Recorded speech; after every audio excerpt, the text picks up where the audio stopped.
Hello everyone, and welcome once again to Caleb Likes Books. Today I'm going to be doing another Star Wars Legends review, this time for another New Jedi Order book, the, I believe, 9th book in the series, if my memory is correct. That being Star by Star by Troy Denning. This is a very important book for many reasons. First of all, it's the longest Legends book, I think, ever written, and maybe the longest Star Wars book in general. It may have lost that title to one of the canon books, but it's still pretty high on the list of longest Star Wars books. It is kind of the turning point of the New Jedi Order series. It's right halfway through the series and is the point where many people consider the series to be at its absolute peak and kind of changed a lot of the dynamics of the series, really kind of was a big climactic moment in the series, and is generally considered by a lot of people to be the best New Jedi Order book. Some consider it to be the best Legends book, and some consider it to be the best Star Wars book overall.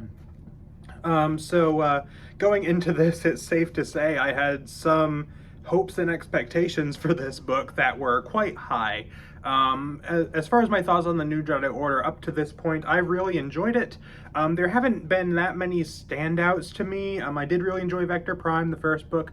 I really enjoyed the Edge of Victory duology, I believe, that came right before this. And there was, I enjoyed all the other books to varying degrees. The lower points, I think, were just more, above average, whereas the high points were really, really good. So I've generally enjoyed the series, and it's been a fun time, but there hasn't been a whole lot to me that has been really amazing, incredible, could not put it down, absolutely loved it. But this book definitely was that for me. This is by far, or maybe not quite by far, but definitely my favorite New Jedi Order book so far, which, considering its reputation, probably makes a lot of sense, considering this is generally considered the best book in the series. So to start out, first of all, I just want to say that the first 100 pages of this book, I don't know if it was this way in the hardcover, I think it was, but the first 100 pages are a short story called Recovery, which takes place a couple books back. It takes place, I think, after Balance Point. That was a really good short story, good stuff with Han and Leia, all that stuff. Not really going to dwell on it too much because it's not really what this review is about, but I just want to shout out that short story because it was really good. But the following 500-ish pages of this book are all just star by star. So to get started on positives, which is the vast majority of what I have to say about this book, in fact, probably the entirety of what I have to say about this book, because I really don't have any big negatives. I really enjoyed this a lot. Firstly, it was just great from beginning to end, which to me is one of the biggest praises that I can give a book. Because in a lot of books, including in several of the New Jedi Order books, in fact most, if not all of the New Jedi Order books up to this point, there were moments of downtime or moments where I just wasn't as invested, with certain character plot lines or certain things happening where I was just like, yeah, this is okay, but I really want to get back to the really good stuff. That was not the case here. Here, every character, every plot line, everything that was happening was interesting and exciting in some way. And there's a decent variety of stuff going on in this book. This book, to me, the comparison I would make with this book is to The Rising Storm from the High Republic, one of the canon series that I would highly recommend. It's one of my favorite books in that series. And one of the things I really liked about that book, and one thing I really like about this book that is kind of the comparison point, is a lot of this book, like the first half or first part of this book anyway, maybe more than half, maybe less, I'm not sure exactly, probably more than that, somewhere between a half and maybe 2/3 of this book is just all build up characters gearing up to go and do their thing, political stuff, lots of discussions about, potentially making peace, or just different things going on with this war that's happening with the Yuzan Vong. And characters preparing to go on missions. You have the solo kids all going on a mission together with some of the other Jedi, and different things like that, political stuff going on, discussions with Borsk Valia and the Yuzan Vong and Luke and all these characters. That's all kind of happening in the first part of the book, and then the book just shifts into complete bunch of stuff happening where everything, like all the big events start happening, lots of action, lots of just stuff happening, which is very similar to The Rising Storm. And one thing I really liked about that book, where it was just huge build up, huge tension, and then just stuff unleashed upon the reader of stuff happening, which I really enjoyed. Can't talk. Which I really enjoyed in this book.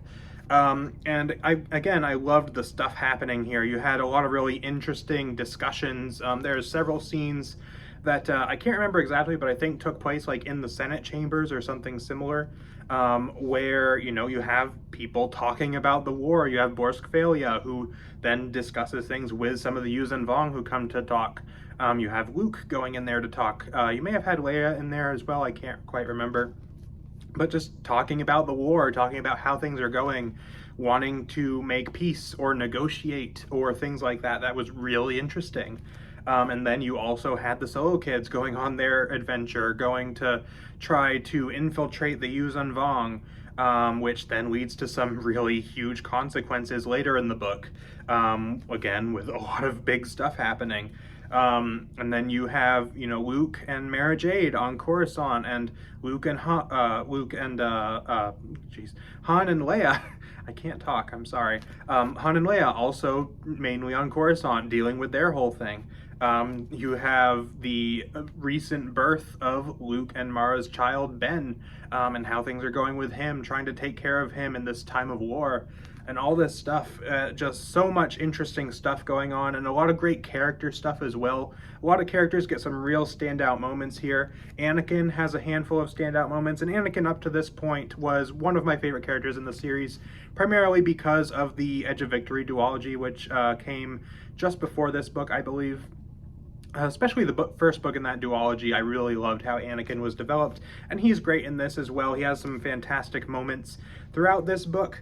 You have Luke, who also has some great moments. Borskvalia, even though I despise him generally, has some great moments in this book. Leia has some great stuff in this book. Han has some great stuff. Literally every single major character you can point to in this series has some excellent stuff going on in this book. And I just really appreciated that a lot. There weren't really any moments where the characters weren't engaging or interesting. Everything was just really well done between the characters, the plot, the events of things that were happening, all that stuff. Great stuff with the Yuuzhan Vong as well. I've really enjoyed getting an insight into the Yuuzhan Vong culture and their strategy and all that stuff in the past books, but this one really dives heavily into them. I think they probably get more page time in this book than in any of the other books, and I really enjoyed that a lot. They were really interesting throughout this book. Lots of really interesting stuff going on with them, interesting seeing from their perspective, interesting seeing them planning to do things and all that stuff, and just generally lots of really interesting and exciting stuff going on in this book, and some big events, as I said, towards the end. This book has a really huge, exciting climax, and I just loved it a lot. And that's pretty much all I have to say about this book. Just everything was done really well. I enjoyed it all the way through. Not really any big negative points to speak of. It was just a really excellent book throughout. So as far as a rating I would give this book, I would give it probably a 10 out of 10. It was that good. I might give it a 9.5 out of 10 on the lower end, but it was really excellent. I really enjoyed it a lot. Definitely the best New Jedi Order book so far, in my opinion, and one that I think is definitely deserving of its really popular reputation as the best book in the series. And I'm curious to see if that'll hold up as I work further through the series, if there are any other books that will take its place. But I really enjoyed this one a lot. Definitely can see why people love it so much. And that's pretty much all I have to say about it. It was just really excellent. So let me know down in the comments if you have read Star by Star and what you thought of it. If this is your favorite book in the New Jedi Order, or if there were some other ones that you enjoyed a bit more. Let me know that down in the comments as well. And I'm really looking forward to continuing New Jedi Order now. I am intending to read a couple more of those books soon, so I'm really excited to do that. I'm really excited to just keep going with the series, because even though I've enjoyed the series, some of the recent books that I have read in it haven't quite drawn me in so much, aside from the first Edge of Victory book, but this one really kind of rejuvenated my excitement for this series, so I'm really excited to continue and dive even more into this series. So that is pretty much it for this video, so thank you all for watching, and I will see you guys next time.